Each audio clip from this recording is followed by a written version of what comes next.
ये है Vivo T4 Pro और ये है Realme P4 Pro और ये है Moto Edge 70 Fusion और ये तीनों हैं बेस्ट स्मार्टफोन अंडर 30,000 रुपीज। लेकिन आपके लिए कौन सा बेस्ट है, आपको लेना कौन सा चाहिए और ज्यादा लंबा कौन सा चलेगा, बहुत सारे डाउट रहेंगे आपके लिए जब आप एक 30,000 का फोन लेने का ट्राई करोगे। तो चलो आज वाले वीडियो में इन तीनों को हेड टू हेड कंपेयर करते हैं और देखते हैं कौन है सबसे बेहतर स्मार्टफोन। और हाँ, आपकी आसानी के लिए हम हर एक कैटेगरी पे हर स्मार्टफोन को एक पॉइंट भी देने वाले हैं ताकि आपको समझ में आ जाए कौन सा स्मार्टफोन कहां पे अच्छा काम कर रहा है। बट वीडियो शुरू करने से पहले आपके लिए एक स्पॉइलर है भाई, जो रिजल्ट्स आए हैं इस कंपैरिजन के बाद मैं पूरा शॉक हो गया। मुझे लग रहा था कोई और जीतेगा, लेकिन एक नए स्मार्टफोन ने धमाका सा कर दिया। उन सभी के बारे में आपको वीडियो में पता चलेगा आगे। सबसे पहले स्टार्ट करते हैं स्पेशल फीचर्स से। तीनों ही काफी तगड़े स्मार्टफोन है और सब में नए वाले फीचर्स भी मिलते हैं। जैसे रियलमी के अंदर बहुत सारे AI एडिटर्स हैं, जैसे AI इरेजर, फोटो से किसी को भी गायब कर सकते हो। AI क्लैरिटी, बेकार क्वालिटी को आप अच्छा बना सकते हो। या फिर कैमरे के अंदर आपको रिमोट मिलता है तो आप घर के बहुत सारे अप्लायंसेस को कंट्रोल कर सकते हो। और अगर बात करते हैं मोटोरोला की, तो मोटोरोला का जेसे सपोर्ट मिल जाएगा, ऐसे से हिला के आप टॉर्च जला सकते हो या फिर फोन के पीछे ऐसे टैप करके कोई भी एप्लीकेशन ओपन हो जाता है। एक और मस्त चीज है, कॉल आने पे आप इसको ऐसे फ्लिप करके रख दो तो डू नॉट डिस्टर्ब ऑन हो जाएगा इसके अंदर। और वीवो की बात करें तो ये इकलौता फोन है जिसके अंदर टेलीफोटो लेंस है, पोर्ट्रेट फोटोज मस्त आती है और कस्टमाइजेशन के इतने सारे फीचर्स है। Charging animation, lock animation, fingerprint animation या फिर फेस अनलॉक एनिमेशन, हर कुछ कस्टमाइज हो जाएगा। लेकिन जो प्रैक्टिकल फीचर है, मतलब जो आपको डेली लाइफ में ज्यादा काम आएगा, वो मोटोरोला के अंदर ज्यादा है।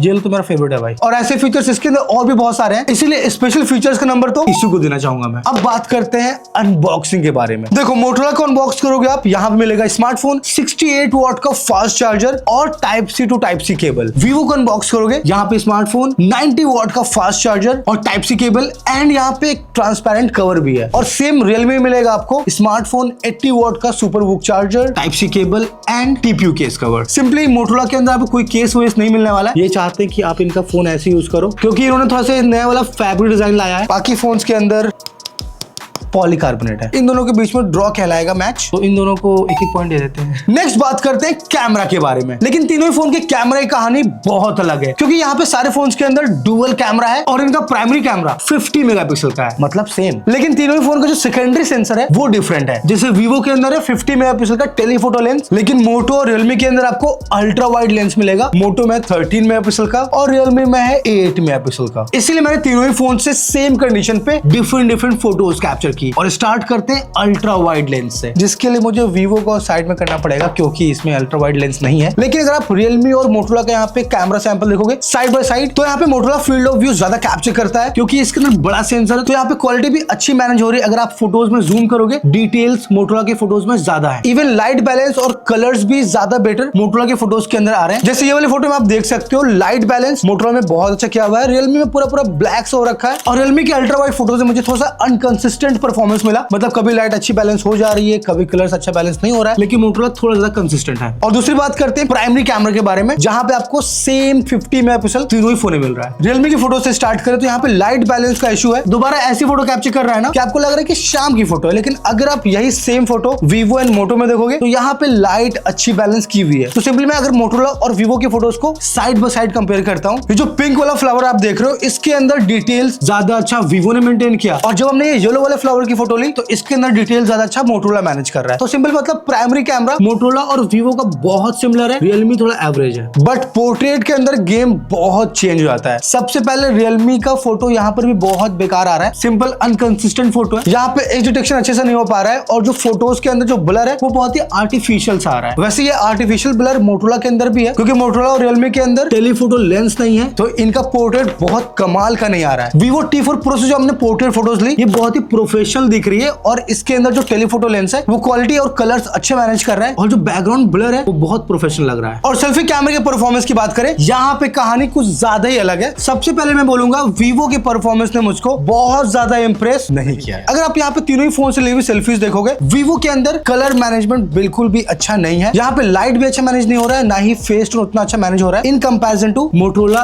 And Realme. मोटोरोला का जो कलर सिग्नेचर है वो थोड़ा सा नेचुरल साइड है, रियलमी के अंदर हल्का सा सैचुरेशन ऐड होता है, लेकिन थोड़ा ज्यादा बेहतर डिटेल आपको Realme के अंदर मिलता है, क्योंकि यहाँ पे Realme का 50 मेगापिक्सल का सेल्फी कैमरा हेल्प कर रहा है। बाकी मोटो और Vivo के अंदर 32 मेगापिक्सल का सेल्फी कैमरा है। तो ओवरऑल सेल्फी का जो प्रॉपर विनर है वो तो Realme है, लेकिन मोटोरोला बहुत पीछे नहीं है, बहुत माइन्यूट डिफरेंस है। और अगर आपको नेचुरल फोटोज पसंद है ना, तो मोटोरोला की सेल्फी आपको अच्छी लगेगी। तो यहाँ पे कैमरे का विनर आपको मैं बताऊं, थोड़ा सा यहाँ पे ना मैच टाई सा हो गया। देखो सिंपली अगर आपको बहुत तगड़ी सेल्फी लेनी है तो Realme ले लो, बाकी परफॉर्मेंस डिसेंट है, लेकिन इसका पोर्ट्रेट उतना तगड़ा नहीं है जितना तगड़ा Vivo का है। बट Vivo का सेल्फी और प्राइमरी ठीक ठीक है। तो यार तीनों को एक एक पॉइंट दे देते हैं अलग अलग पॉइंट के लिए, आपको जो पसंद होगा आप उस हिसाब से ले सकते हो। रही बात वीडियोस की, तो देखो भाई ये मिड रेंज स्मार्टफोन है, इससे आप बहुत कमाल की क्वालिटी एक्सपेक्ट नहीं कर सकते हो, लेकिन अगर आप आउटडोर शूट करोगे तो तीनों ही फोन 4K में वीडियो रिकॉर्ड कर पाते हैं। जैसे Realme रिकॉर्ड करता है 4K 60 FPS में, लेकिन Motorola और Vivo रिकॉर्ड करता है 4K 30 FPS में। और वीडियो स्टेबलाइजेशन के बारे में बात करें तो Vivo Realme के अंदर आपको अल्ट्रा एचडी मोड मिल जाता है, लेकिन Motorola के अंदर है होराइजन लॉक। आपने फीचर का नाम सुना है कहीं कहीं? ये होराइजन लॉक पुराना फीचर था दोस्तों, जिसको नए पैकेज में करके अभी बेचा जा रहा है, लेकिन मत कर। स्टेबलाइजेशन के मामले में इन तीनों फोन के अंदर सबसे अच्छा परफॉर्मेंस मोटोरोला देता है, और ये सैंपल्स हमने दौड़ते हुए रिकॉर्ड किया है, तो आप सैंपल देख सकते हो और जज भी कर सकते हो। अब बात करते हैं डिजाइन एंड बिल्ड क्वालिटी के बारे में। देखो भाई डिजाइन के बारे में मैं बोलूंगा नहीं कुछ, आपको ये भी पसंद आ सकता है, आपको ये भी पसंद आ सकता है, और आपको ये भी पसंद आ सकता है। सब्जेक्टिव है भाई, मैं तो आईफोन लेता भाई, लेकिन मैं आपको डिजाइन ऑप्शंस के बारे में बता सकता हूँ। जैसे Vivo के अंदर आपको 2 कलर ऑप्शन मिल जाता है, Realme के अंदर 3 कलर ऑप्शन मिल जाता है, और Motorola के अंदर भी 3 कलर ऑप्शन है। लेकिन जो इन हैंड फील है वो बहुत कमाल का Motorola के अंदर है, और ये जो फैब्रिक फिनिश है थोड़ा सा कुछ नया सा है, तो डेफिनेटली मजा आएगा यूज करने में। मुझे ऐसे वाइड वाले फोन पसंद नहीं है, लेकिन बहुत लोग गेम खेलना होता है तो उनको ये वाइड फोन ही पसंद आता है। ये कंप्लीटली सब्जेक्टिव है, आपको जो पसंद आ रहा है आप वो ले सकते हो। लेकिन बिल्ड क्वालिटी के मामले में आपको मैं बता सकता हूँ, Realme और Motorola के अंदर Gorilla Glass 7i की प्रोटेक्शन है फ्रंट ग्लास के अंदर, और Vivo में है डायमंड शील्ड ग्लास। जो Vivo का अपना ग्लास होता है ये कितना ज्यादा मजबूत है पता नहीं लेकिन मजबूत होता है, डेफिनेटली आप कह सकते हो। बट इन दोनों फोन के अंदर ज्यादा बेहतर ग्लास है। और आईपी रेटिंग के बारे में बात करें तो यहाँ पे Realme के अंदर IP66 है, जिसको आप वाटर प्रूफ नहीं कह सकते हो, वाटर रेसिस्टेंट है, मतलब पानी में गिरा तो फोन खराब हो सकता है। बट मोटो और Vivo के अंदर IP68 एंड 69 की रेटिंग है, जो डेफिनेटली वाटर प्रूफ है और आप अंडर वाटर फोटोग्राफी कर सकते हो। और तीसरी चीज है मिलिट्री ग्रेड सर्टिफिकेशन, वो भी आपको Vivo और मोटो के अंदर मिलेगा, मतलब कि ये दोनों फोन ज्यादा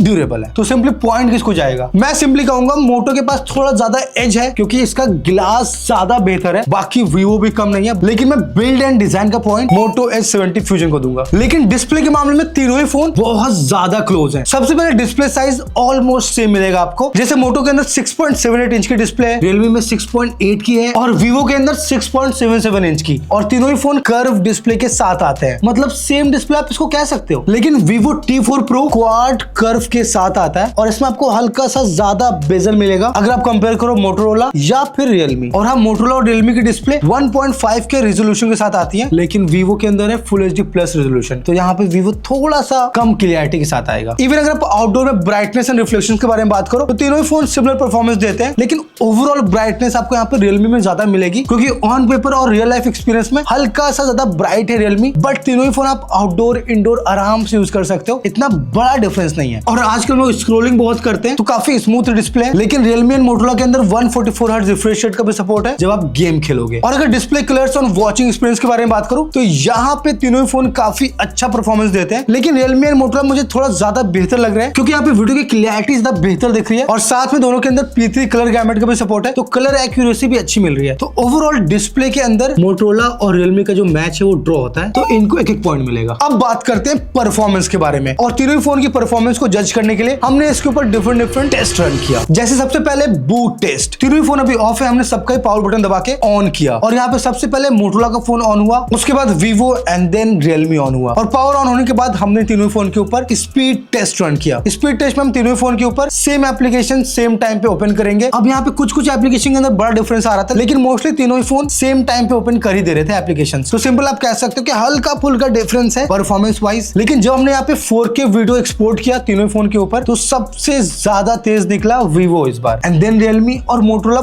बहुत पीछे था। इसलिए मैं आपको कह रहा था कि रिजल्ट बहुत शॉकिंग है। मतलब कोई फोन एप्लीकेशन पहले खोल देता है, कोई फोन का जीपीयू स्ट्रांग है तो वीडियो रेंडर जल्दी कर देता है, लेकिन अगर गेमिंग की बात करें तो Motorola के अंदर आपको 120 FPS का सिंगल सपोर्ट मिलता है BGMI पे, बाकी दोनों फोन 120 FPS अभी सपोर्ट नहीं करते हैं। सिंपली आप तीनों फोन्स के ऊपर हाई सेटिंग्स पे BGMI खेल सकते हो और तीनों ही का गेमिंग एक्सपीरियंस बहुत अच्छा मिलेगा आपको। ये तीनों ऑलराउंडर कैटेगरी के स्मार्टफोन है जिसका परफॉर्मेंस आपको अच्छा मिलेगा। आप आराम से डेली लाइफ में फोन्स को यूज कर सकते हो। तो मैं यहाँ पे सिंपल सबको एक एक पॉइंट दूंगा यार, क्योंकि परफॉर्मेंस वाइज इश्यूज बिल्कुल भी नहीं है। लेकिन हाँ, AnTuTu बेंचमार्क्स की बात करूं तो यहाँ पे मोटोरोला का सबसे कम स्कोर आता है 1.1 मिलियन का, लेकिन Vivo एंड Realme के अंदर 1.2 एंड 1.3 मिलियन का स्कोर आता है। अब इसका सिंपल रीजन है कि Vivo एंड Realme के अंदर सेम चिपसेट है Snapdragon 7 Gen 4, लेकिन मोटोरोला के अंदर है Snapdragon 7S Gen 4 और ये 7 Gen 4 का लोअर वर्जन है। फिर भी मोटोरोला ने ऑप्टिमाइजेशन बहुत कमाल किया है कि ये परफॉर्मेंस मस्त डिलीवर कर पा रहा है। और अब थोड़े एडवांस फीचर्स के बारे में बात कर लेते हैं, क्योंकि अपने स्मार्टफोन्स आजकल AI स्मार्टफोन्स बन चुके हैं और AI फीचर्स के लिए सबसे पहले बात करते हैं Realme की। Realme के अंदर आपको फोटो एडिटिंग के अंदर AI recompose, AI erase, AI ultra clarity, AI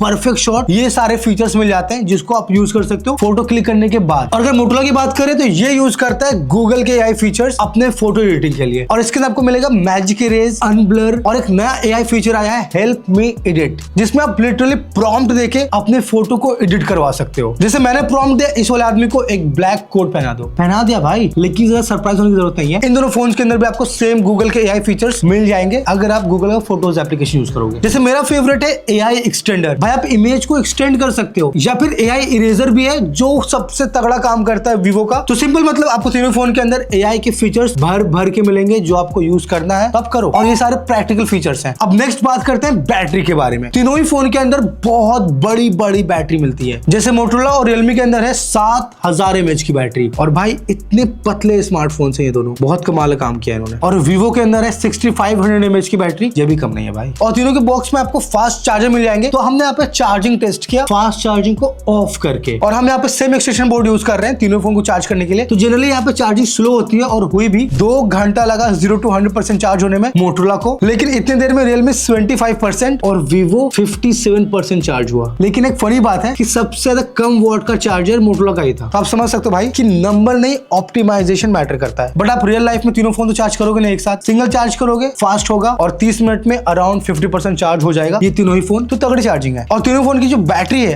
आराम से 1.5 से 2 दिन चल सकती है। अगर आप नॉर्मल यूज करोगे, बहुत ज्यादा हेवी टास्क करते हो तो भी 1.5 दिन तो आराम चला सकते हो। तो बैटरी वाइज तो कोई इशू है ही नहीं। तो यहाँ पर भी तीनों फोन को एक एक पॉइंट मिलेगा। बट मैं सोच रहा हूँ कि एक बैटरी ड्रेन टेस्ट किया जाए सारे मिड रेंज स्मार्टफोन का। तो अगर ये वीडियो चाहिए तो आप सब्सक्राइब कीजिए और कमेंट में बताइए। नेक्स्ट बात करते हैं यूजर एक्सपीरियंस के बारे में, मतलब कि जो सॉफ्टवेयर है फोन्स का कितना अच्छा है। सिंपली लॉन्ग टर्म यूज के हिसाब से तीनों ही फोन बहुत अच्छे हैं। जैसे अपडेट के मामले में Vivo के अंदर 4+6 का अपडेट है, मोटोरोला के अंदर 3+5 का अपडेट है, और Realme के अंदर 3+4 इयर्स का अपडेट है। लेकिन मोटोरोला के अंदर अभी Android 16 चल रहा है और इन दोनों में Android 15। और अगर एक्सपीरियंस के बारे में बात करें तो बहुत ही स्ट्रेट फॉरवर्ड एक्सपीरियंस है। मोटोरोला के अंदर बहुत ही क्लीन सॉफ्टवेयर, इसका कोई भी एड वैड नहीं आता है, कोई भी एक्स्ट्रा एप्लीकेशन इसके अंदर नहीं है, और ये बहुत ही इजी टू यूज भी है। और Realme के अंदर आपको Realme UI मिलेगा, Vivo के अंदर है Fun Touch OS, और इन दोनों के अंदर आपको एक्स्ट्रा एप्लीकेशन मिल जाते हैं, मतलब वही एप्लीकेशन जिसको आप अनइंस्टॉल कर सकते हो। लेकिन स्ट्रेट अप मोटोरोला जो है मुझे बहुत पसंद है। सॉफ्टवेयर के मामले में बहुत ही क्लीन सॉफ्टवेयर रहता है। मैंने अपने घर पे मोटोरोला दे रखा है मम्मी को अपने, क्योंकि उनको सिंपल फोन यूज करना पसंद है। लेकिन अगर फीचर्स के बारे में बात करें तो तीनों फोन के अंदर बहुत सारे कस्टमाइजेशन फीचर्स हैं। जैसे आप तीनों फोन के अंदर आइकन का शेप चेंज कर सकते हो, थीम चेंज कर सकते हो, बहुत सारा लॉक स्क्रीन का कस्टमाइजेशन मिल जाता है। लेकिन मोटोरोला के अंदर मुझे ये वाला फीचर बहुत कमाल का लगा, जहां पे आप अपने आउटफिट के हिसाब से या फिर प्रॉम्प्ट डाल के भी वॉलपेपर जनरेट कर सकते हो, और वो वॉलपेपर बस आपका रहेगा। बाकी और भी कस्टमाइजेशन मिल जाते हैं आपको फोन्स के अंदर। लेकिन अगर मुझे एक को चूज करना पड़े तो मैं सॉफ्टवेयर वाइज मोटोरोला को यहाँ पे पॉइंट दूंगा, क्योंकि बहुत ही क्लीन सॉफ्टवेयर रहता है। अब इसी के साथ हम लोग बात करते हैं प्राइसिंग के बारे में। प्राइसिंग तो ऊपर नीचे होती रहती है, लेकिन जो अभी करंट प्राइस चल रही है मोटोरोला आपको मिल जाएगा 26,999 रुपए में। लेकिन इसके ऊपर अभी बैंक ऑफर चल रहा है 2000 रुपए का, तो आपको यहाँ पे 24,999 रुपए में मोटोरोला मिल जाएगा। Realme अपना सबसे महंगा फोन है यहाँ पे 29,299 रुपए का, जो थोड़ा ज्यादा मुझे लग रहा है अभी। और अगर Vivo की बात करें तो इसकी प्राइस स्टार्ट हो रही है 27,299 रुपए से। तो बहुत ही सिंपली सबसे सस्ता फोन है अभी आपको मिलेगा वो मोटोरोला मिलेगा। और पॉइंट वाइज भी देखा जाए तो मोटोरोला बहुत अच्छा परफॉर्म किया हमारे कंपैरिजन में। तो सिंपली हमारे कंपैरिजन का जो विनर है वो है Moto